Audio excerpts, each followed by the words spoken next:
you have an ownership mindset. Like you don't want to be financially obedient. You want to be financially sovereign. And Cat passport. yes, Okay. yes, with all the stamps, like that she had all her vaccination, etc., etc. And The people that chose to join the Oregon Trail in the Old Frontier to head west to kind of explore this uncharted, unclaimed territory. Welcome to Montana Whiskey, Wealth, and Freedom. Well, I've been in love, I've been on the ground, I've gotten back on my feet, just to fall back down on my knees for you and your whiskey under the bridge. Natasha, welcome to the show, and I wanted to. I also have to say that I'm again practicing my intro. So with the Whiskey, Wealth, and Freedom show being not just an entertainment show about the new frontier in financial advocacy, people will tune in for the whiskey they want, but they'll stay for the information they need. I like that. That's the goal. And we'll get into a lot more detail about what we're trying to accomplish and what's going on here. And I think it's going to be a fun conversation to have with you, and you'll understand why pretty soon. As soon as we get into it, where it's relevant to what we're trying to share with people from a conversational, educational standpoint. But the first things first is please let us know who you are. Introduce yourself. Give us a little bit about your story. Well, my name is Natasha Nepveu, and I am currently a resident of Montana as of last 7 years.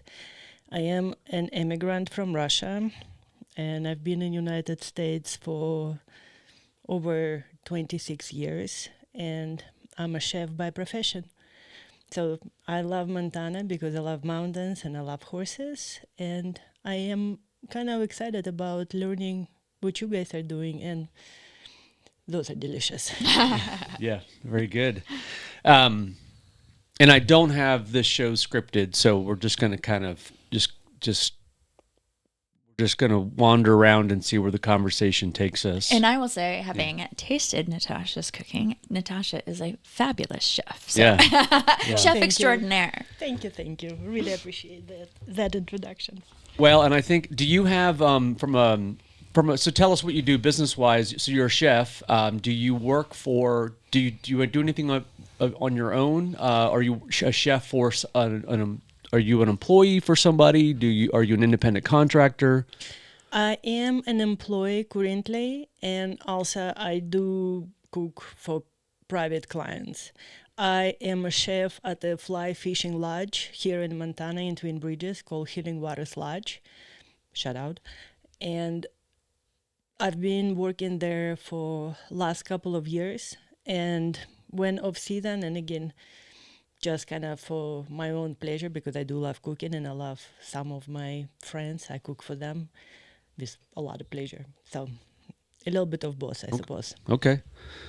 I have a really fun idea I'm going to share with you before this conversation's over. But with the Whiskey, Wealth, and Freedom show, I thought it would be interesting to zero in a little bit more on the freedom component. Love it. And what I mean by that is I'm very curious to hear more about. So, gosh, this is the problem with not being scripted. I don't have a clear, organized pattern in my mind on what I want to do in some kind of sequential order here. But it's relevant for Karen and I in regard to the new frontier and financial advocacy. But one of the things that we talk about is the systemic barriers to people being able to achieve a higher level of prosperity, even here in America, particularly in America. But I thought it would be really interesting to hear from you, having lived in both Russia under a very different economic system, having moved here to the United States, and you said 26 years ago? Since 1999. 99. Okay. You decided you wanted to party like it's 1999. Apparently. And start. Look at me yeah. go. It's like I can only do that in America. So America, here I come. Oh, that's very funny. Yes, But- as I said, and you guys have a one drink, and here I am. Well, Russians are known for their ability to consume. Apparently. Well, and just a little background. One of the things that I think is fun, especially with you being an actual pioneer, one of the things we've talked about is when we look at it, the Yellowstone series, but our favorite of those was 1883. And that was the Oregon Trail where the Duttons got on, became part of the trail. And of course, they ended up ending in Montana instead of going on for all the different reasons in the show. But one of the things I love about that show, it really shows that along that journey, they all had different reasons. They were all terrifically diverse. Everything that was in there was all, everything from true immigrants coming over to America to get land and whatever it happened to be, Americans who were disillusioned with where they were coming from and wanted something different, ex-soldiers, freed slaves, whatever that looked like, and just the diverse group who said, I am seeking a better life. And so to us, that was right now, we're all kind of in the same as far as there's not really a frontier from that standpoint, but there is a frontier when it comes to finances. Because right now, that's what makes us our better life, is to have better control over our finances, to have a better understanding of our finances. So, of course, you are an actual pioneer who actually did uproot yourself from everything you know, left everybody and came on a new thing. So, that's fascinating right there. Well, as I said, the year was 1999, and at that moment in Russia, well, I guess I should mention that I was born in 1974, and that was the time of Soviet Union, kind of a peak of it in a way that maybe some of the, like a super strict watching over by the government was a little bit down, but not quite. That was really still going on. The KGB was listening your conversations and all such. So kind of have quite a few stories about that.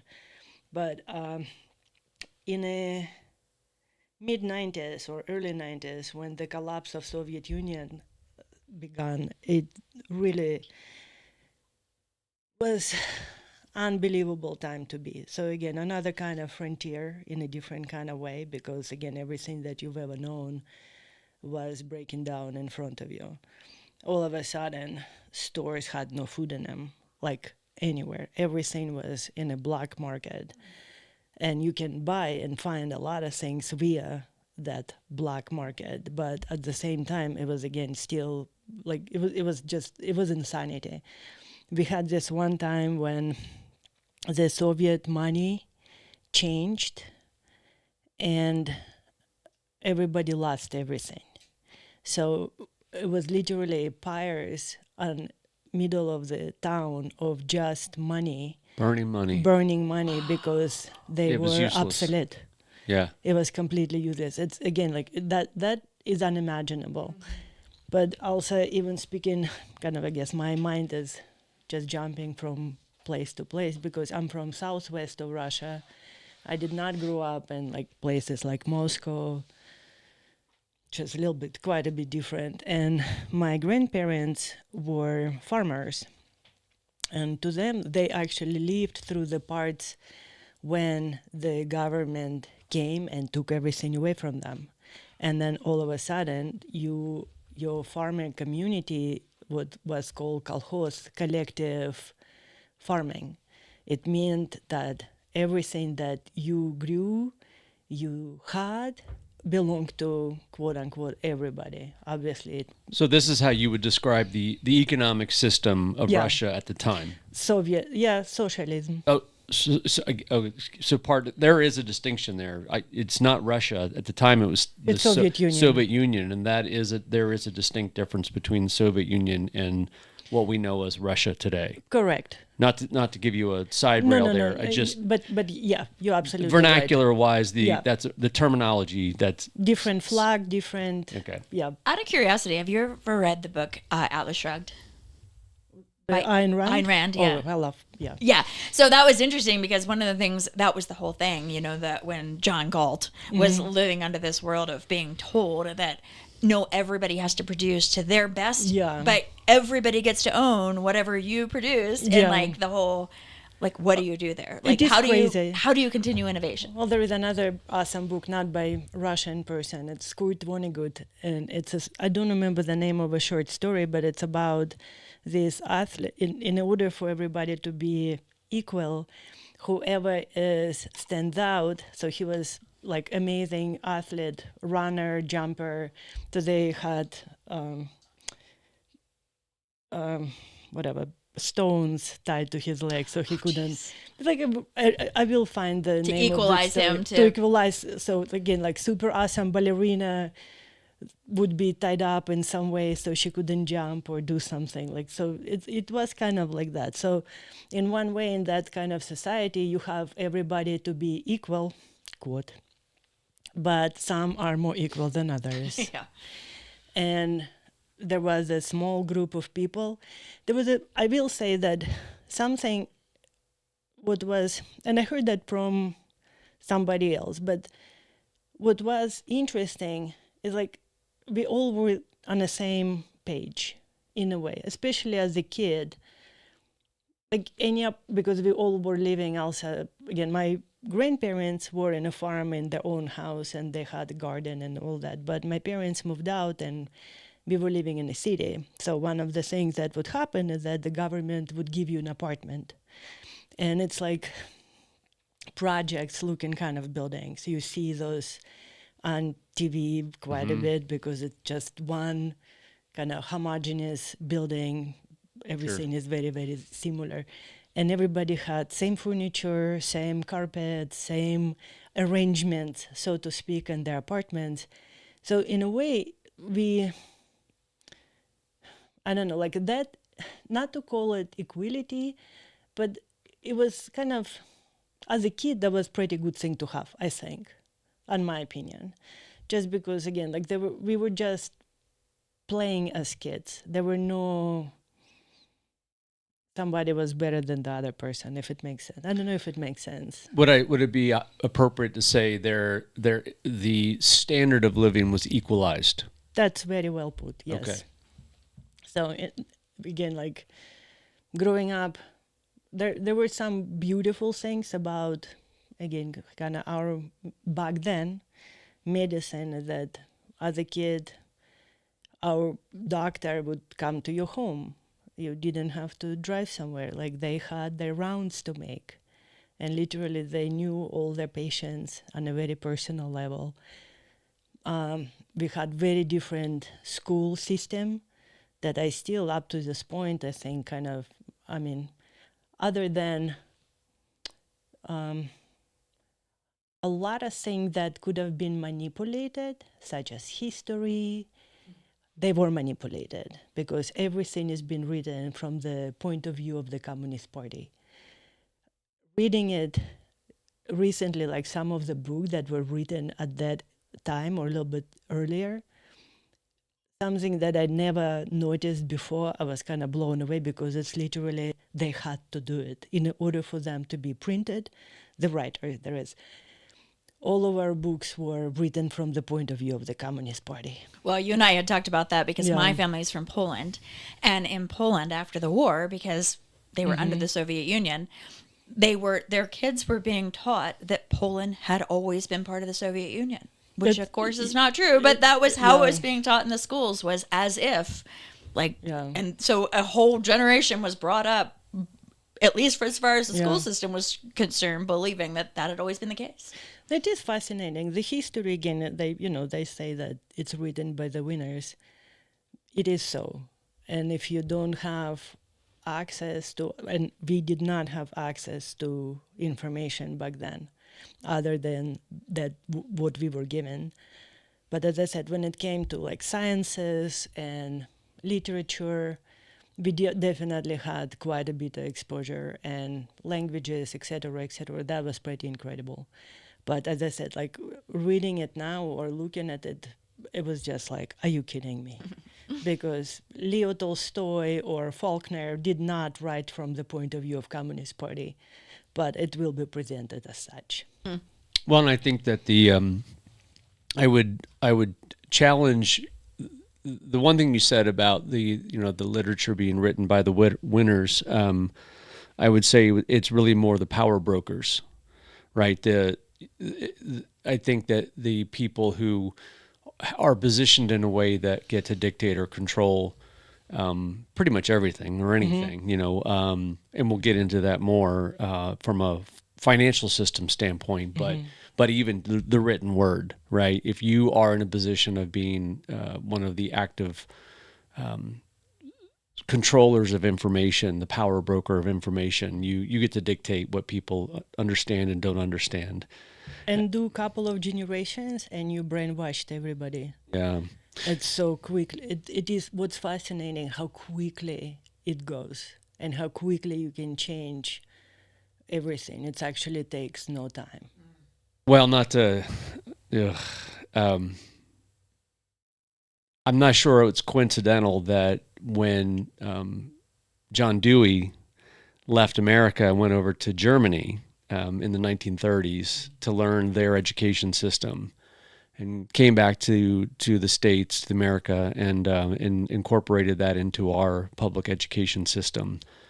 Talking about multiple generations, you lose control of that, that independence of thought that through the power brokers, which is and so I think that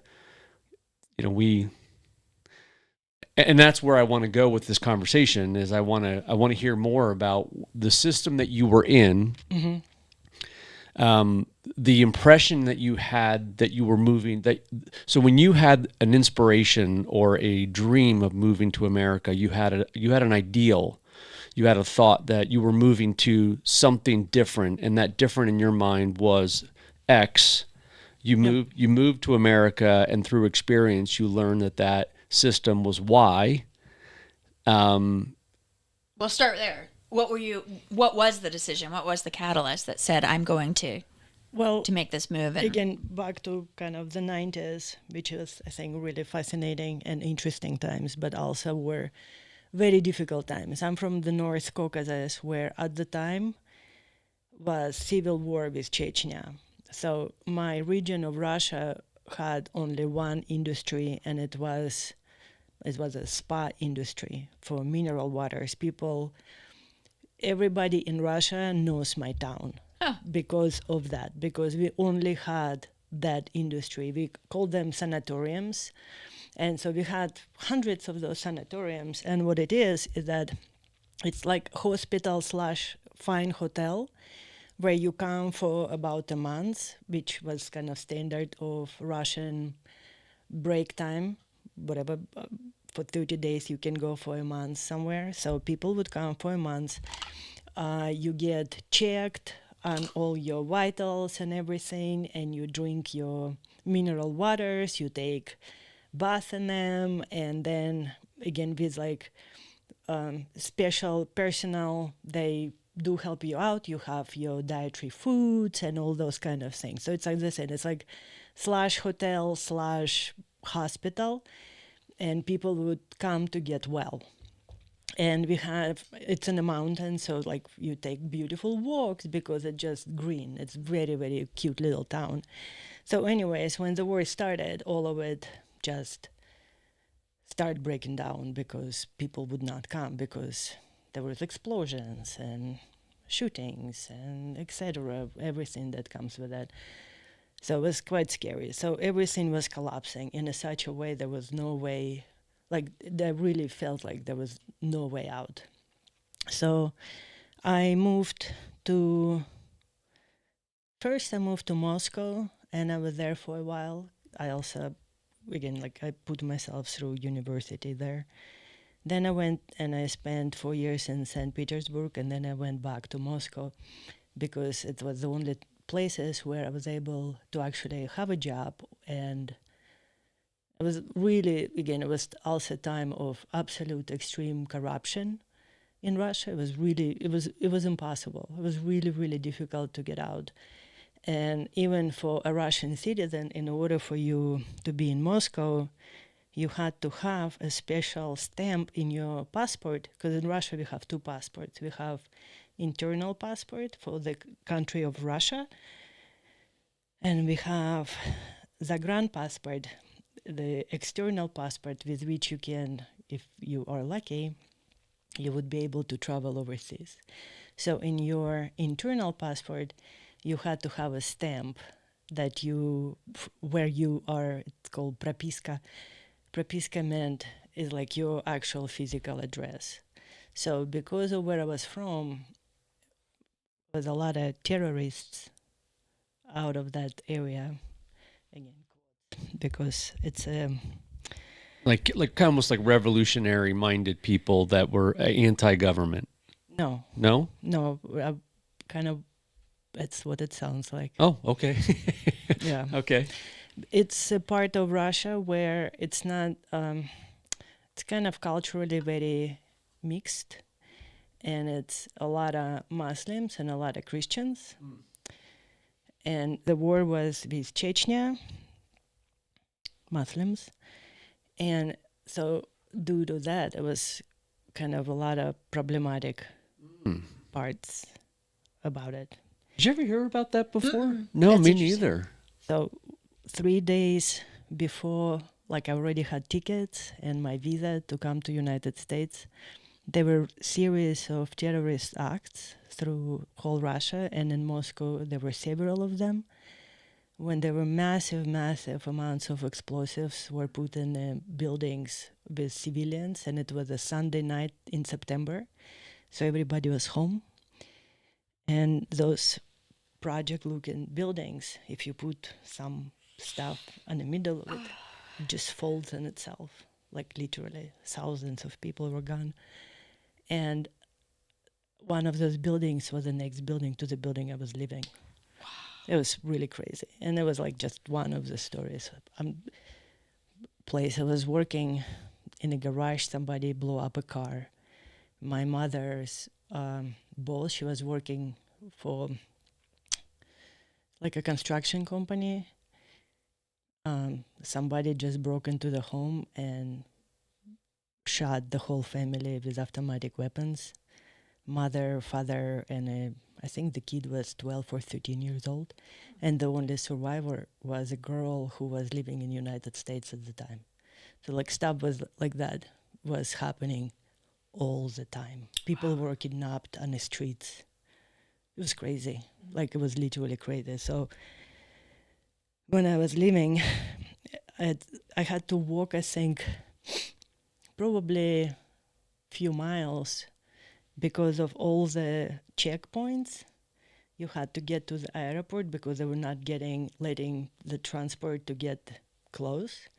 And that was normal again. Like where I grew up, checkpoints were everywhere. So you just go in there, tanks and guys with automats and machine guns and all that. It was like rockets everywhere. It was like it was crazy. Again, to explain to somebody what it is like, that's why, again, like living that was quite easy. And I did wanted to go to school here in United States, and I did not speak any English, which I kind of want to bring my back to kind of the whole idea of American dream and things that are possible here and were completely impossible over there. As I said, it was a time of extreme corruption. I think it's a lot better now. I don't want to say that Russia is some kind of horrible place, but at that time it was. Right. Cops were corrupted. Again, it was just horrid situations with just police because they could do everything and anything to anybody. So as I said, to me, like being in Moscow at that time, you had to pretend to be local because I'm from south of Russia, so I had accent, southern accent. You could hear it, and Moscow accent is different. So you would learn how to speak with Muscovite accent, not to get in trouble. It was kind of, as I said, it was absolutely crazy. And you had to have your passport with you at all times, because the cops could just ask you about it, and you had to present your little stamp with where you live. But it was really expensive to obtain one. And again, nobody was making that kind of money, to be honest. It was, as I said, really bizarre time. That was insane. So anyways, I really wanted to go to school here. And what was, again, kind of back to what's possible here and impossible there, is that when I came to United States, I did really wanted to assimilate myself into the culture. I wanted to learn the language. I was not really looking for Russian community, even though there is a huge community in New York, in Brighton Beach. And friends of mine whom I met in Russia, but they were Americans, they really love Russia for good reasons, because Russia is actually pretty awesome. But anyways, so they were living in Brighton Beach. So when I wanted some Russian food or something, we would go and get it. It was very easy. But I was not trying to forget Russian language, but I wanted to really learn English. And so about year and a half into me being here, I did get into the school that I really wanted to go to. Which was? Parsons School of Design. It was fun. I really enjoyed my time there. It was a really fun school, but so I was in fashion industry for a while before. But again, also, side note, working in restaurants, you, as an immigrant, was always very strange. It's at first I'm like, oh my God, I don't speak English. It would be so hard to find a job, how people do it. You can do it. And that's what, again, I think is beauty about this country. If you want to do something, you will do it. Mm-hmm. If you, you still have so many opportunities here. Again, when people are sane and have all the limbs and have their bodies and they have no jobs and live on the street, it makes no sense to me. So just kind of a side note, as an immigrant, it's you can do here a lot of things and you can find whatever your dream might be. I think it's actually quite attainable. So I think I covered so many subjects. I love it. Yeah, it's great. And it just went all over the place. I'm gonna think on that for a minute while I refill. You refill? Yeah, I'm gonna do the I might do some moonshine. Do you want a different glass? Nah. Just give me one more ice cube, please, and then throw some moonshine on The top honey of it. moonshine? No, the regular. I'm gonna try. I didn't do the regular last time. I want to try it again. This really smells incredible. Mm-hmm. Isn't it nice? Did you try it straight? No, I just smelled it. Do you want to try it straight? Third one? You want to? Well, whatever you want to do. Whatever you want. This is right now. It's just so delicious. It's truly such a little treat. Well, what might be nice is when you get to the bottom of one of those, I'll just add that with up you know, with and give it a really nice little. Because now I'm like. It's surprisingly smooth. It is. It was funny. We had Willie from Willie's Distillery come in himself to promote the moonshine products. There's a very personal backstory for him behind the moonshines, and so it was kind of nice to have him come in and share with us how he, his moonshine story and how he got basically it's what launched and started his business, Willie's Distillery. Have you been down there? I have. It's neat. Yeah, it is neat. They have a great tasting room, yeah, don't they? Yeah, and their cocktails are very strong. I had one with the coffee, and I was like, "So I need to do a lot of walking around." But speaking of moonshine, my grandma was very famous. There was a time during the perestroika when Russia became a dry country because of the, famous problem. And the prohibition, it went for a few years. And at that point, it was still the former 15 republics. And now that I know a lot about wine, the cradle where all the winemaking started is in the Caucasus, in a Georgia area. So what was very, very sad that they literally went and started bulldozing really old wineries. And like that was just absolutely heartbreaking. Yeah, because those grapes, I mean, grape arbors live for like Oh, it's forever if cared for. So yeah, it's a labor wow. of love. Yeah. And people that, I mean, again, like back in the day, all that region, the Caucasus was always very, very famous for the hospitality. And it's beautiful. And people are just super friendly. They will go out of their ways. And so that was definitely just a huge loss for absolutely no reason other than just they had the power to do it. But yeah. So my grandma was making moonshine out of the grapes that she grew. And that was a whole different thing that there were like people on a watch out. Everything was locked up, but you can smell that stuff for miles away. Now, It's kind of hilarious. when you think Russia, you think vodka. Yes, definitely. But When we do Willie's vodka, we'll have to have Natasha back to try it and give us a. so I do have this. I'm already thinking you might have to be a regular on the show. But anyway, keep going. I feel like everybody has this like X amount of things one does through their life. I think I was done with my vodka a long time ago. Oh, Do me a favor. Smell that and tell me what you smell, please.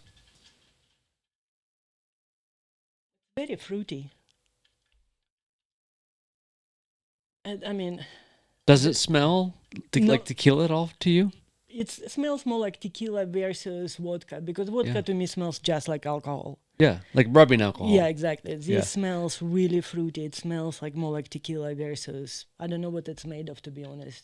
yeah. Well, it's funny because like there's no But it's- agave or anything in it, Yeah. but the number of people who have said that they smell tequila, and Yeah. it's funny because I didn't hear that at all until somebody said it, and now I don't know, power of suggestion. It's in my head. I know now it's in my head. Yeah. And that is what I smell now, but I don't know why. I mean, it shouldn't. There's no any kind of agave in there. Yeah. Like, but it's weird. So I think that's why my grandma's moonshine was so popular because it didn't smell like rubbing alcohol. Right. Because she was Making it like out of in grapes. Russia, we had, I mean, it's actually Georgian word, cha-cha. Hmm. And that was when you make your distilled alcohol out of grapes. Huh. So it's I'd like actually love to try that. It's pretty good. Interesting. Very My dad similar. had made what kind of turned out to be moonshine because he had a grape arbor. And my sister, when she was in college, everybody would come over and be like, hey, I only have $5 for the whole night of drinking, so can I have a few shots of your dad's wine? It was wine that he called it. It was so strong, but the problem was it was so sweet, like sickeningly sweet. So But, yeah. definitely not something I would ever want to sit and sip and enjoy, but it was basically moonshine Maybe made out like of grapes. over a ton of ice. Yeah. In a summer day. So all right, so you came over and with an expectation. Well, I think it sounds like okay, this is interesting. So what was your Hold overall on, expectation? hold on. I have a point here I want to make. Okay. So Karen had mentioned early, when we first started the show about the fact that with what we're doing with our show, A New Frontier in Financial Advocacy, is to do kind of a parallel comparison to the old frontier with the Oregon Trail and the fact that people left basically the eastern seaboard of the United States and moved into unclaimed and Or other countries. uncharted territory. Well, yeah, but they came into the eastern seaboard. Yeah. Then they had to get to like in 1883, they all migrated. They all got together and They all came through in Fort through Worth, New York City, and basically. then joined up with the Pinkertons, and then hit the wagon trail and went from there up through up towards Oregon, right? So there was a route, a process. But anyway, now I forget where I was going with that. Sorry. That's all right. Her story. Oh shit. I'm sorry. Dang it. You said the parallels in between. Of when she came over. Yeah, no, I know. I remember that part. I don't remember where I was going with that. Um, I'll have to come back to it. Shoot. Sorry. Well, my thing had just been that. So you were, when you had already planned your trip to America, it was this idea of coming to school here, like something different. Well, I only had actually, well, in order for me to come here, I had to have ticket back as well, though I knew that it will not be happening. Because I'm like, if I have to walk to Mexico, I'm not going back to Russia. That was very clear to me. I will do anything, but I was not going back. I came with a cat, a bunch of books. A cat? Yeah. You brought a cat I from did bring a Russia cat. all the way here. I did, Wow. because I'm smart. Yep. I can't even imagine what the entry was. And did you have to have it quarantined? And No, not back well, then. I had to. So she had to have her own passport. I had like again, it's kind of more of a fairy tale, a little. I will diverge from my past a little bit, but that cat was very special to me. Like a few things that happened, and if you don't mind me, since I'm drinking my very delicious drinks, but I'll tell you a couple of funny stories. How I kind of, I guess it's really relates to the how I ended up in United States. So first was the cat. That cat fell on me from I don't know where, because I was feeling kind of lonely. All of my friends were back in America, and I was living in this really outskirts in Moscow, very famous for the mafia. The neighborhood called Solntseva. Whoever there is Russians, they probably will know what I'm talking about. But anyways, I was walking home on a Christmas night, and literally cat fell on my head. I don't know where she came from. I brought her to the vet. She dewormed her. She had fleas and everything. I have obsession with cats with blue eyes. So she had this beautiful like color like my drink over here and beautiful blue eyes. Her name was Anastasia. So Anastasia lived with me for about 15 years. And Wow. she was grown cat. I don't know how old she was, but not super old, like maybe a couple of years old. So I had to bring her over. So all I had to do, it's again, funny story, that I just had to have her passport with her picture in it. And Cat passport. Okay. yes, with all the stamps, like that she had all her vaccination, etc., etc. And she was actually flying with me next to me. So I didn't have to check her in. But that was the time also, I guess, again, it's 1999. It was a plane with, you can still smoke on it. So do I need to say more? Right. Yeah, So it was one of those planes. Yeah. And so she kind of, she came with me. And It was probably nice to have her for company. yes, definitely. That was a probably pretty traumatic experience for you transitioning. Culture shock. Yeah. They call it. I, again, as I said, like really wanted to assimilate myself as quickly as possible, but it took me a while not to carry my passport with me. And then with somebody, again, my friends were like, you don't need to do it here. I'm like, but there are cops everywhere. They're like, they're not going to touch you. I'm like, what do you mean? They're like, they have no right to ask you for it. I'm like, what do you mean?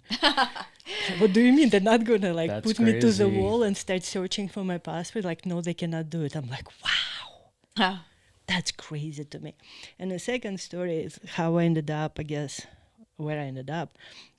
I was, again, just on a metro in Moscow, and somebody left Vogue magazine, and it was kind of late at night, so Vogue. almost, Vogue magazine. Vogue magazine, yeah. Okay. yeah. Translate. No, you're fine. You're good. I Keep know. going. Thank He just you. wanted Yeah. to Because clarify. it's more clarification will probably need it. But anyway, so somebody left this magazine, and I was like, oh, I'm going home, just flipping through the pages, and it was a Russian Vogue. And it said, I will never forget, it says pretty much the following, that Tom Ford went to give a lecture at his alma mater, Parsons School of Design, and it was the tiniest little thing with a picture. I had no idea who Tom Ford was, or what Parsons School of Design was, or where it was. And so my best friend, she would call me once in a while, she's from Connecticut. And I'm like, Carrie, I know exactly what I want to do when I grow up. She's like, what? I'm like, I was in arts my whole life, so it was not like I just came to my. I knew how to draw and paint very well. I'm like, I want to go. I'm like, I'm not going to be Leonardo da Vinci, but I'm really good at making stuff, and I really love clothes, really. And I'm like, I think I want to go to Parsons School of Design. And she's like, what do you know about it? And she does. I'm like, nothing. Where is it? She's like, it's in New York City. I'm like, yes, it's exactly where I want to be. And then she goes like, it's very expensive. It's a private school. I'm like, oh, well, whatever. It's like, I know I'm going to be there. And I was there, I think, 2 years later on a full scholarship. for you. Wow, that is so awesome. Yeah. So that's, again, like a just bizarre little manifestations. thing. Yeah, I Well- love it. Well, you brought a tear to my eye when the cat fell out of heaven onto you. So No kidding, right? No, that we're was, cat people anyway. So when a cat chooses you, like Yeah. that's big. Yeah. yeah, she was a cool cat. That's awesome. Yeah, and so I remembered what I was going to say. Good. So when the people that chose to join the Oregon Trail in the Old Frontier to head west to kind of explore this uncharted, unclaimed territory, seeking, land, opportunity, prosperity, they were either motivated by a push or a pull. So they either chose to leave or flee the East Coast after the Civil War because it was kind of an act of desperation because of what their current circumstances were, where they were, and they just felt like that they basically were being sort of pushed to go away from danger, from bad consequence or circumstance. From no longer having a house, from whatever it happened to be. It was a bad situation for them. So they were kind of getting pushed out of where they were, and they had no other real choice. And then there were other people that joined the Oregon Trail.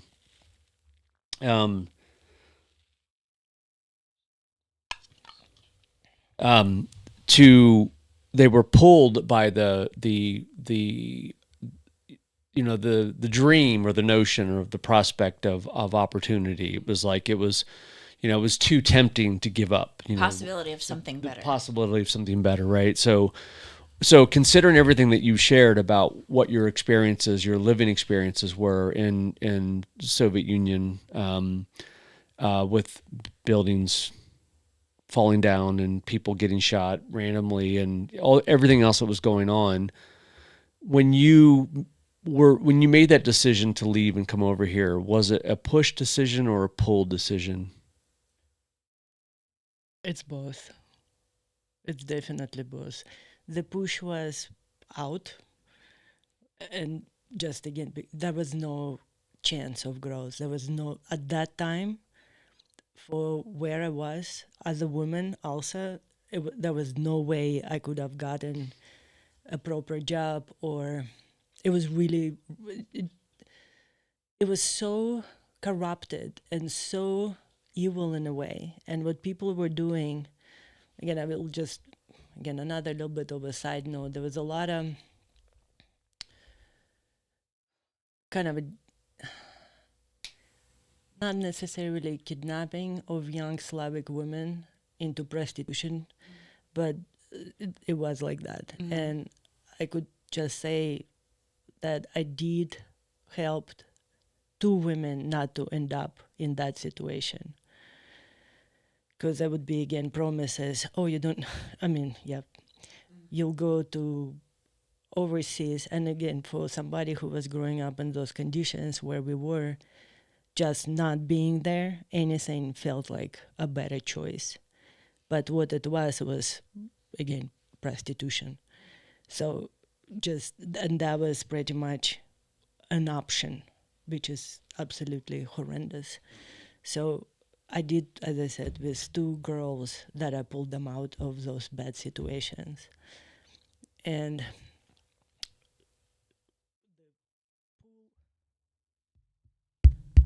the pull was that, again, that it just felt like that was a place where opportunity was still an option. Like Universe said, come here.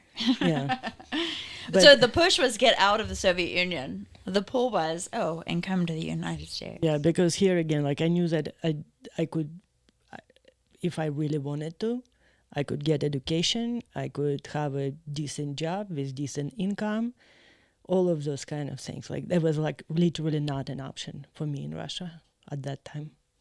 So an interesting one, because again, part of our thing. Have you seen 1883?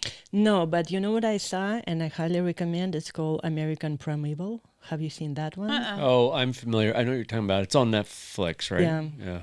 You gotta watch it as well. It's pretty dark, though, right? It's pretty violent, dark. Really violent. Yeah. But I think it also kind of depicts what was actually happening. All the people that you're kind of mentioning, it is very violent. But I think again, like at that time, that was exactly what was going on in here. And I think what I was living was kind of that. Interesting. But on the 1883, the Duttons push or pull for them deciding to do that, because they did still have technically a homestead. Like when he was done with the war, even though he was part of the South and they lost and whatever, he was being pushed out, but he did still have a home. But yeah, no, his was most his definitely was a pull because he was, I think, suffering sort of the economic collapse of the South, disillusionment of everything. after the Civil War, and had a family. That was his world, right? His wife Margaret and the children, and he understood that, and he was capable, right? Well, he was pulled, but interestingly enough, because in that the sister-in-law or his sister Right. was definitely pushed Clara, because everybody's leaving and I'm not going to sit here all by myself. So because my husband had died and whatever, and Right. so me and my daughter, she had a son. It was No, her she had a daughter. Yeah. We're being pushed. So his pull actually pushed her, which is an interesting way too, isn't it? I mean, Right. that's actually an Considering what happened to her. humanity, like just humanity, he was being pulled and his pull pushed her. But I also, sorry, please go ahead. But I just wanted to say there is also, I think, whole huge number of immigrants that were coming out of Europe, where it was and to this point there is still a class system out of which is very, very hard to break out. And for people, so if you were born not into aristocracy, you're always going to be a subservient to somebody else, and you rent the land from the rich person. Or in Soviet Union, it's all government. So I think the possibility of people having their own land is so huge. And to this point, I think the land is what it's all about, if I may say so. Well, the United States government, there is a theory, I don't know if it's true or not, but they marketed or advertised to Eastern Europeans to come over for the promise of free land because the country, the United States, needed people to sign up to agree to settle that uncharted territory out west of the Mississippi. And everybody knew it was Indian territory, and they needed to send people out there to settle it, to kind of calm or quiet that tumultuous Nature of nature of. They needed people Yep. to overwhelm basically the Native Americans, and they signed up expendable. Not, I mean, I hate to say it that way, but expendable. Was, hey, you want to volunteer for this? Go on. Yeah. We'll give you Exactly. land if you make it. Yeah. Exactly. Survive. Right. And it's, again, survival of the fittest, and people were coming from famine and extreme poverty. But again, that even possibility that you could have that, I think it was just such a huge drive for people to come here. And again, then comes the story of the Johnny Appleseed. Again, kind of evil, but... Johnny Appleseed? Yeah. Was evil? Well, in a way, because the idea was that he would just plant the apples, and if you have, again, I'm kind of paraphrasing it, but if you have, your farmstead, and the apples were because you could make booze. But if you have a garden, so to speak, that land is yours. So just my point is it's like just taking it from the natives. So the other thing that was interesting to me that you mentioned, I really appreciate you sharing that you had when you learned about the design school, and your mindset was there aren't barriers. There's just a path from point A to point B to get there and make it happen. And you didn't make it happen because you had that mindset. The other thing that's interesting for Karen and I with the show, the Whiskey, Wealth, and Freedom show, and as a representing the new frontier in financial advocacy, is that there's two different things that kind of hold people back in their financial lives. There is on an individual personal level, there are their behaviors and mindset, that a lot of that derives from lack of education. 100%. They don't know what they don't know, therefore they are sort of they're not capable of navigating any other options other than what they believe are the only options they have. Yep. And therefore they find themselves stuck and they fall prey to certain behaviors, and that leads to a mindset that that was more of a follower than a leader. Or, just kind of like, this is my lot in life. This is the way things are. This, do my part, play my role. I'm a cog in the wheel of the system. And then there's, there's also the systemic part, which prevents people from being able to get ahead because of that mindset or lack of education, because the system's designed to really help. We had this conversation in an earlier show about redistribution of wealth in this country and the widening, growing wealth gap. There is system-wise, it's in some ways the people that don't understand how money works. Yes. What their behaviors are actually propping up the system to support or make wealthier the people that do understand how money works. Well, you brought up in the earlier Dewey. So Right. Our education system, Agreed. it's all intentional. Yep. There was all a point where it said, we need worker bees. Yeah. What's the best way to create worker bees? Education. And so we aren't communists, so we can't just force you to work in our cogs. So we're going to brainwash you to be our cogs, and so therefore we're going to send you through our education system. So my understanding always been is that the system started in Prussia, the Germany, Austria, Hungary. So that's where it's all started. And the reason was that during the war, when they brought all the basically peasantry out, they couldn't organize them in groups properly. They couldn't teach them anything. So they come up with a system that we need to start teaching them how to be in a row from the early age. So we're going to start educating them. And I think many, many countries and cultures had adopted that system, especially in the Western world, Russia included, United States included. So again, we are no longer approaching the education at that time. As an individual, we're gonna put everybody under the same cup and gonna again look at China. Same again, growing up, our days would start us line up by height and in lines, proper, everybody in the same line. We will do little exercises with our little pioneers, little ties and all that. It was literally all, and then again, you said, everybody in the whole country had the same exact system. So by the time you're done, you have very well conditioned people to obey orders and get whatever it is information. Again, the critical thinking was not an option. Yeah. And if you did that, you're going to hide it. Yep. And you better hide it well. Or you just try to get out as much as possible. So I think that system did affected the world like a virus. Yeah, and that's the crazy thing, because, anybody who's been through our public education system, I mean, they couldn't we didn't live under a government where the government could say, everybody, this is your job, this is your job, this is your job.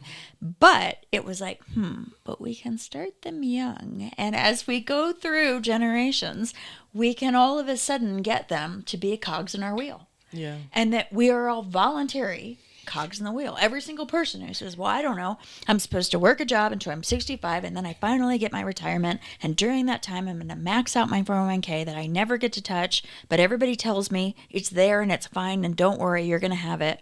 And oh, there's this Social Security thing too. And all of these things that we've all just been we just systematized into, We don't- even we don't without, question. that Not don't that- get yeah. questioned. Well, same again. I mean, maybe it is a little bit not a good subject to touch on, but I think what happened with recent pandemic when is just all of a sudden that's a 100% application of that system is that you just can put so much again, because if you are not going to wear a mask, if you're not going to we're gonna shame the heck out of you, and you are going to be that black sheep that want to kill other people. It was always that if you're not gonna obey, you are just the pure evil that you could possibly be evil. Yeah. And that's how they succeeded. And that was a question of mine for you. Did you have a little bit of like freak out flashbacks during 2020? Yes. Because Big time. again, I've never been there, but I come from that family that's been like, no, blah, blah, blah. And so you obviously coming from there, was there a little bit of that? Wait, what do you mean? A lot I of can't questions. Go A hug lot. my grandparents. Like, this is crazy. I mean, I think it was just terrifying for kids not at their the most important time of socialization. They don't see their They don't go peers. interact. Yeah. Then older people dying on their own, like the most important Yeah. part of human life, the birth and death, and they had to be alone. Yeah. I think it's terrifying. I think the effects of it is going to haunt us forever. And I don't know if something along those lines going to happen again. I don't are people just going to go in arms? Well, and it was interesting for me too, because, you talked about coming here and not knowing the language. One of the things that was the most horrifying to me about the mask thing was, this is humanity. I don't care what country I go to. I don't care where I go. If you're a human, you recognize a smile. Yeah. And you took that away from me. And I remember I was on a plane and I was wearing my mask, as you know, you had to fly. And I went to see my parents. And there was this little kid. He was adorable. And I was smiling at him. And they had But no idea. all he knew is I was staring at him Yeah. because he can't see my smile. And I thought, geez, I'm going to look away from you because I feel terrible that I'm probably freaking you out right now about why am I staring at you. But if I didn't have this thing, you would know and you would smile back at me. Yeah. And that's how we're supposed to live. And especially for little kids. I mean, Yeah. that interaction is so crucial. All of Yeah. a sudden, yeah. I mean, it is They really don't have diabolical. language. This is how we Yeah. learn each other. Yeah. So it doesn't matter. And All right. that, yeah. So I'm going to get us back on task. Okay. here. Sorry. That's all right. So the reason why I brought up the mindset thing is I admire the mindset that you had about going to the design school, and I think that is a reflection or representative of sort of that similar type mindset of the people that was determined. There was a determination. So with our brand of financial advocacy, there are 5 key traits that really plays a role in determining, because this show and the information that we're going to be providing to people is not for everybody, and so the 5 traits being resilience, self-reliance, grit / hard work, community, and vision. You've got to have a vision. You had a vision, like, I'm going to go to design school. You obviously, you had a resilient nature. You're like, I'm going to do this for however long it takes and make it happen. It took you 2 years. You were self-reliant. You were like, I'm here. I've got me and my cat. I'm going to do what it takes to get there. Right. Pretty much. Right. Anastasia. Yep. Right. And I'm sure you had some kind of community around you. Definitely, Yeah. yes. That, some kind of support structure, whatever that looked like at the time. And obviously you're a tremendous, you have grit. You have Definitely has grit. great work ethic. I'm curious from your perspective with where you are in life now, with all that said and in mind, from a behavior standpoint. One of the questions that has been asked to Karen and I multiple times from a handful of people that we really care about and we really want to be able to help with what we're doing with the show is, how can this show help me? And the interesting thing is that everybody that asks us that question, I'm starting to wonder a question: are they just not feeling like that they are the right audience for what this show offers? And from your perspective, with your own, if you had to be constructively critical of your own situation in life and behaviors and what you feel like you understand and don't understand, what are the things that we could talk about that maybe would be helpful for you and other people in your position, that is relevant to what we're trying to promote from an education standpoint? I think so. Right now, I am working for somebody, and I am making them money. I want to have my own business. And what I think where I'm lacking at is that I don't know where to start on that. I did try to start, and I run into a whole bunch of walls. As I said, sometimes I do my private chefing, which is fun. Again, I enjoy it, but I don't know how I can start something on my own. And that is something that I have struggled, and I would like to learn more about the logistics of it, because I really truly don't have a knowledge of it. I have knowledge about so many different things, and that is where I definitely lack. What do you feel like are the walls that you've encountered so far? Well, first of all, just kind of making it to be a regular thing. Whatever it is I'm doing. So, for instance, I think I have mentioned that to you last time we saw each other. I think I have a great idea on what I would like to do. Again, living here in Montana, what I encounter a lot being a chef and a foodie, and I lived and traveled in so many different places. In many ways, here is a little bit of a food desert. And by that I mean that there is a very few restaurants that are actually good restaurants with wholesome foods that is made from scratch. I don't like that word, to be honest. It's just how food should be made. It's a lot of it comes from U.S. foods or Cisco or Walmart, whatever, but it's all prefabricated. You just have to dump it in a horrible oil and deep fry it. And that is what people know. So my idea, again, after my... Don't forget the sugar. You have to add a lot of Oh, sugar. lots of sugar and a lot of preservatives. Yeah, sorry. Because that makes it so much better. Sorry. Keep going. No, I agree. And it's actually quite, again, every time it's it blows my mind, to be honest.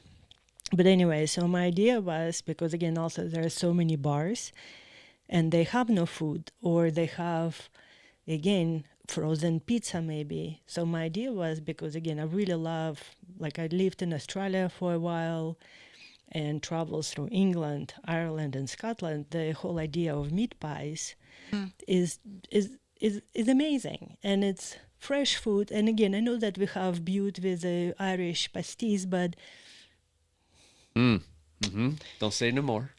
it's anyways. People eat them because of tradition more than Taste. Taste. There is no taste. There is no taste, and Yeah. they, again, very poorly cooked. I'm sorry. It's Yeah. again, I'm not trying to say that, but the idea of the meat pie, they're just wonderful and they're delicious. And they, again, if you make them properly, you have really good food, and you can eat it hot, you can eat it cold. And I really wanted to bring that into the local bars. And again, like kind of like what I got stuck are logistics of it. I have a place where I can make it. I have a industrial kitchen with all the proper documentation and proper equipment, and I couldn't push it out. So this is kind of like, I think I'm good. I've always been good, what do we call it, on the back of the house.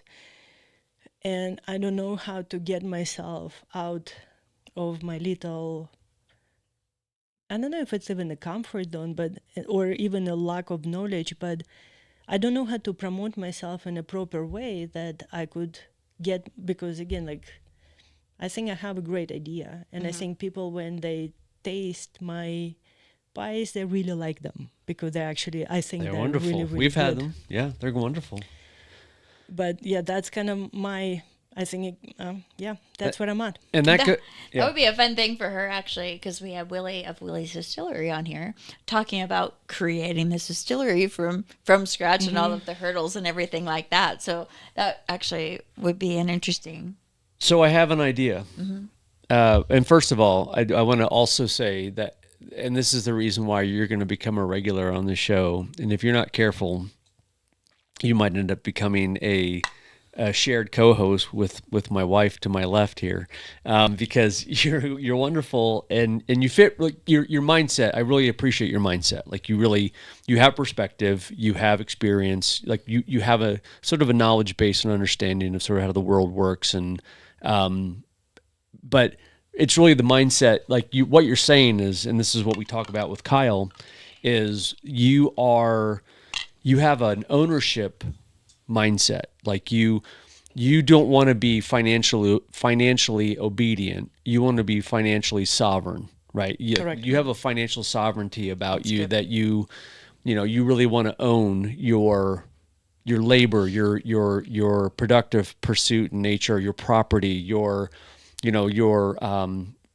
ability to really experience and express freedom. Yes. I mean, you're here in the country, the only country in this planet that probably gives you, as even today with all of the challenges that we have,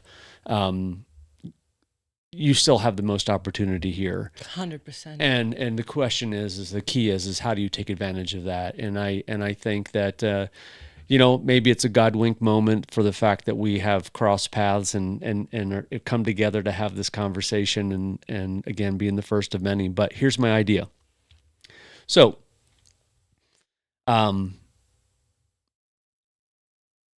this show is produced and hosted by Treasure State Advisors. Okay. So bear with me. Treasure State Advisors is what I'm developing around the show is a network of national advisors that allows people to take the information they learn from the show and apply it at a personal, individual level in the state where they live, connect them with an advisor that understands the financial concepts, our brand of financial advocacy. So there's not a breakdown or disconnect in messaging and education, that allows them to apply it to their own personal circumstances and improve their own economic lives. So the other thing is that I'm promoting Willie's Distillery on the show because I believe in the product. I believe that it is something that anybody, regardless of where they live in this country, could enjoy. And there is a spirit, there's a mindset to Willie himself and to what around the brand that he built. And the thing about Montana is it is built on the backs of producers in the beef industry. Right? We have a tremendous amount of, Montana population-wise, we have more cows than people, and we're known for producing Phenomenal outstanding beef. quality beef. And so the key is how do you bring beef into the story here, into the opportunity around the show? One of my things on the show is that you don't have to live in the West, but that doesn't mean that you can't have more of the West in you. And that is by mindset. You have more of the Western mindset no matter where you live.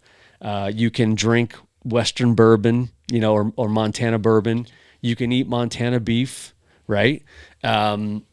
So around the notion of treasury state advisors on a financial front, and the idea that it's an opportunity to promote more of that culture, that cowboy ranching culture around the beef industry. What about creating something called treasure steak pies? Instead of treasure state advisors, treasure steak pies. And what Karen and I could start doing is we could start scheduling. Now, the key to launching anything new is you have to kind of do things small scale, 100%. Test market, Yeah. kind of get your processes and everything in place. We can start doing around the state of Montana within realistic, practical geographical reach, Bozeman, Butte, Helena, other places, the big population centers that are easy to access. We could set up seminars, financial seminars, and we could host it with Willie's Distillery Liquor and Treasure Steak Pies. I really like the name. Even is fantastic. It's fun, right? Yeah. Treasure Steak Pies. It's pretty wonderful. And again, like traditionally those pies, I mean, other than you can use whatever, but like steak and kidneys, and those are traditional recipes. Well, but here's the thing. Yeah. You have the component to the pies you create, whatever recipes you come up with, you're supporting local producers. Because you find a network of ranchers who will sell you beef that you can incorporate into your pie recipes, your steak pie recipes, and then what that does is it allows you the opportunity to partner with local ranchers that are in a position to produce or sell, retail or sell their own beef. So while you're growing your business, you're promoting Their business. And it becomes a distribution system where, from a marketing standpoint, where everybody benefits and everybody wins. I think I can't stop smiling. This is a brilliant idea. And, okay, this is what, in my mind, again, I don't really, is that it's very difficult to obtain local beef inexpensively due to the fact that it has to be processed according to the USDA. Correct. Yeah. Because there is very, very few actually butchers. I mean, yes, you can buy half a cow for your own consumption. Right. That is on a package will say not for sale. Right. So this is where, and I'm with you on the subject because I think it's so brilliant because obviously we know quite a few amazing ranchers around where we are. Thousands. I mean, Yeah. Yeah. We have access. Exactly.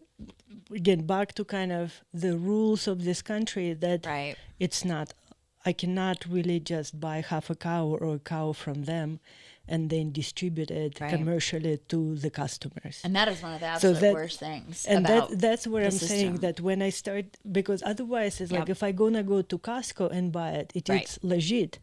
But I don't know where that beef is coming from, and it's very expensive. Right. And that's the whole problem. I mean, the beef industry, the 4 packers in the country? Yeah.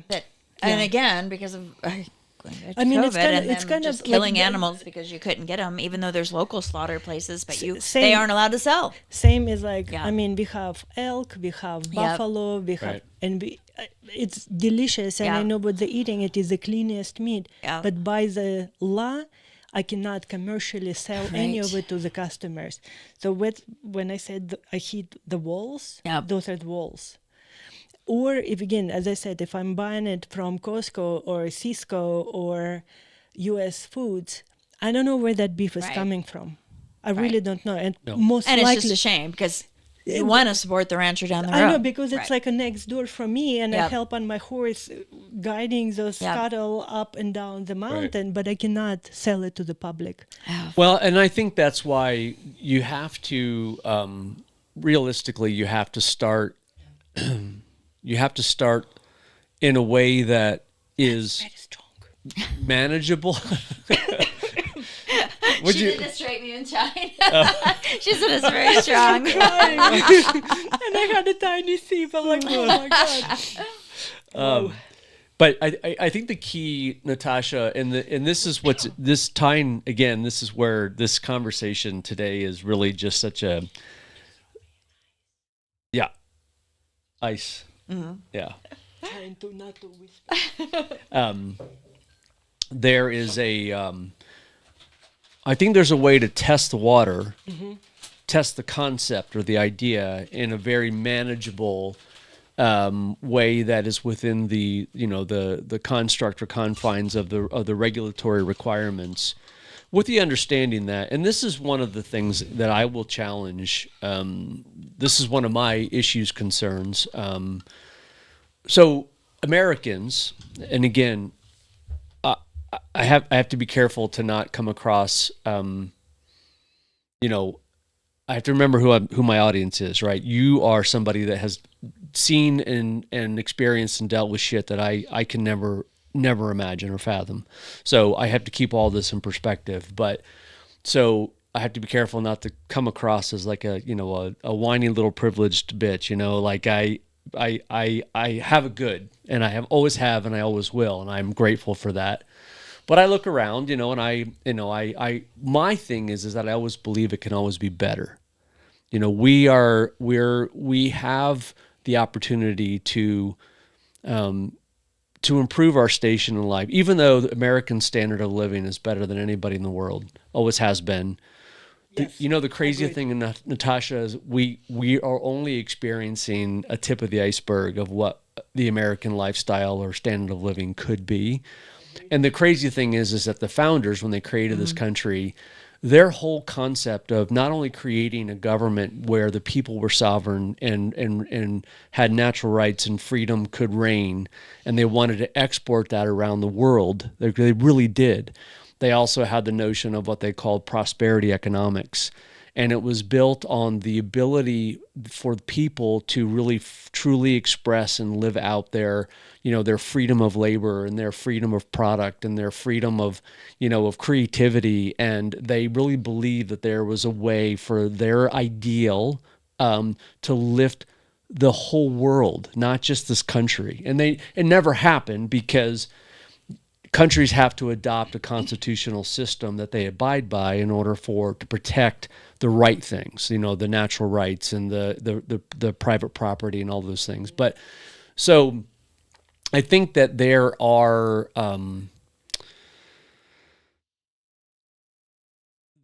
ways that we can move forward for anybody that's willing to take this journey with us, that has the right mindset, that is interested in pursuing that new frontier, that and wants to experience more of what we have available to us that we don't even know we have. It's true. Again, this goes back to that lack of education thing, right? Politics, governments, they can change, and we have the ability to change them if enough people understood the power they had and how to make those changes. Cannot agree more. But we just don't, and therefore we don't, and nothing. We have a status quo. And our friend Kyle, when last show we did with him, he said dead fish are the only ones that float downstream. Or go with the flow. Go with the flow or whatever, right? Oh, that's good. Yes, right? Agreed. Right. So the key is how do you wake people up? How do you make people feel alive again and get them to swim against the current? Right. And really, fight for something that they have that is at their disposal. They just don't understand what it is or how to get there. I agree with you. I don't have an answer, but again, we kind of spoke a little bit about Ayn Rand before that. There's a little clip of her you can find, and she talks about basically free economics. And it's wonderful because what she says, again, I'm paraphrasing it, but the idea is that what this country did with the religion, that we, like our First Amendment, is that we don't have wars due to people practicing different religions. Same should be free market. You're gonna start having things. I think the quality of life for everybody will increase because things are gonna be based on merit versus on anything else. So the free market just gonna unify people much better than anything. Well, and that's an interesting one because, like you said, you should be able to go buy beef from wherever, and then when you go to sell it, you say, "Hey, this came from that rancher, Exactly. that rancher, whatever," and that's a beautiful thing. Our founding fathers would seriously roll over in their graves with the fact that can't be That done we can, right now. and but that was the case at some point, and then somehow in history, Yep. it's the monopoly. Yep. Which is, again, Follow it's the money like trail. It always takes you It's to so the- fascinating. Yep. It is incredible route to take through the history. Yeah. But if we can come back to the free market, then things, because again, the better rancher gonna have better beef because those cows are raised properly. Right. So you're not gonna have disease. And again, over here we are just absolute. It's incredible what we have here, but we cannot use it. Well, and that our founding was the government's purpose is to protect the individual. Yep. And so that was its whole purpose. And then that was the only thing the federal government was for. Their enumerated powers and everything else fell to the states. But power corrupts and absolute power corrupts absolutely. Absolutely. And so as we have gone, I have a little bit of power. I'm going to grab some more. I'm going to grab some more. I'm going to grab some more. We have ended up so upside down with these crazy bureaucracies that all of a sudden are making rules and regulations And monopolies. yeah, exactly. And creating monopolies, even though they're technically not allowed, As you of said, going, there are hey, you know what? Four companies in a whole country. In the entire a country this big has 4 beef packing places Yeah. that can be done for. No wonder we're having to end up importing beef from other countries, which again aren't even controlled by that. So until those kinds of things, but the only thing that's going to change that is us. Yeah, I agree. So okay, so the unfortunately we have to wrap it up, but the will you come back? Yes. More of those, yes. But no, seriously, it's a great conversation to have. And just kind of brainstorming. I know that we did not have a script and few times maybe went on the runs and stuff like that. But I think it's incredible just brainstorming through ideas or how to change the system or learn about the system better that you can do something about it. I think it's important. I'm not talking about manipulating a system, but that's what kind of comes down to in a way, understanding the system. Well, you have to understand that the system has rules that you can choose to play by. All we ever want in life is I'm going to use a football analogy. I don't know do you watch football at all? No, but I know not a lot of analogies. Well, okay. So any sports, when you have 2 teams that show up and walk on the same competitive field together, both teams understand or abide by or play by the same rules. And they understand that as long as both teams have an opportunity to play by the same rules, the better team has the opportunity to win, whatever that looks like for them. The problem is when you have guys that walk on the field with black and white striped jerseys on and start subjectively dictating the rules, and all of a sudden now the game becomes not fair. So I think what anybody ever really wants or asks for is the opportunity to walk on that playing field and understand what the rules are and have a chance to win at the game, and know that you have a fair, equal shot at it, and that it's not being taken from you because the rules are not Manipulated. Oh yeah, they're manipulated, right?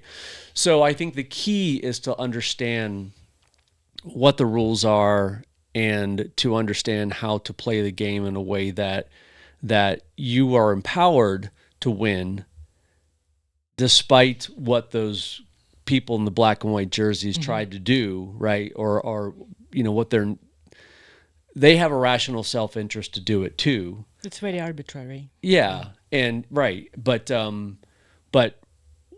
we have untapped potential that we want to bring to our audience and to our members, and give them the opportunity to win at the game, make them stronger, faster. We want to kind of turn We can rebuild it. We can rebuild it, right? Like, I love it. but and so that that's sort of the goal. And but I think that because we're so blessed, and we have a rare opportunity being here in Montana, to really do it in a way. That's why it's an edutainment show, to tie things back up, come full circle. We want people to come along for the journey, not only for the information, but for the experience. Be a part of this with us, because not only do you enjoy listening to the conversations and learning from the conversations, but you are enjoying what Montana has to offer, whether it is Willie's Distillery Spirits or Treasure Steak Pies.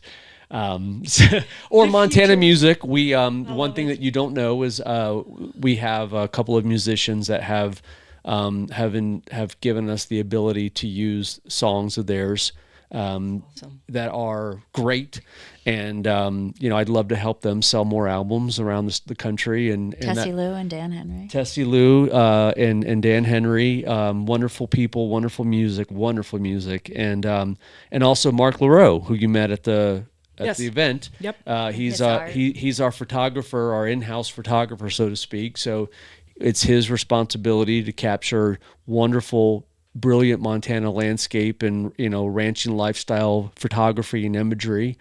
So the key is to bring the audience in and fully engross them in a Montana experience. And that's why I say you don't have to live in the West, but that doesn't mean you can't have more of the West in you, right? Like, I love it. You can't live with more of the West in you. Like, it's okay. You don't have to move or live in Montana, but we'll bring Montana to you. I kind of like that. I think that dream of the West is still a real thing, and it still exists. And cowboys are real. Yeah. And first and foremost, it's up here. Yeah. Definitely. It's a mindset. Agreed. And it's in here. Yeah. I think this whole idea of the frontier, I think it still exists, even though maybe some land has been developed. But I think it is up to us to keep it that way. It's funny because I have to say, pretty much of the audience, only the Gen Xers and the Boomers are going to get the $million Dollar Man reference there. $6 Million Man reference. $6 Million Man reference with the "we can rebuild it." Yeah. I love it. That's the millennials and the Zers are going, what? Watch good movies. Yeah. That's right. If they tune in and choose to stick around, we'll teach them. We'll teach them all the cool stuff. Right. So Natasha, thank you for coming in and joining us today. We're going to have you back soon if that's okay. I really appreciate it, guys. That was super fun. Thank you. Yeah. No, this is exciting, and thank you, Willie. I mean, this is delicious. Right. You I almost choked.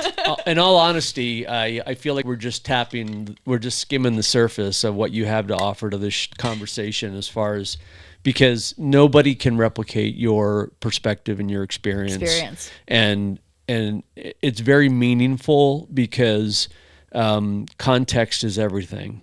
Thank you, guys. And so we have a lot to learn from you. And don't shake your head. It's serious. This is an opportunity for you to tell more of your story, and we want to hear more of your story, and we want to understand how to be more grateful for the opportunity that we have here in this country. Thank you, guys. So appreciate it. Thank you. Now I gotta run back to Montana. I had my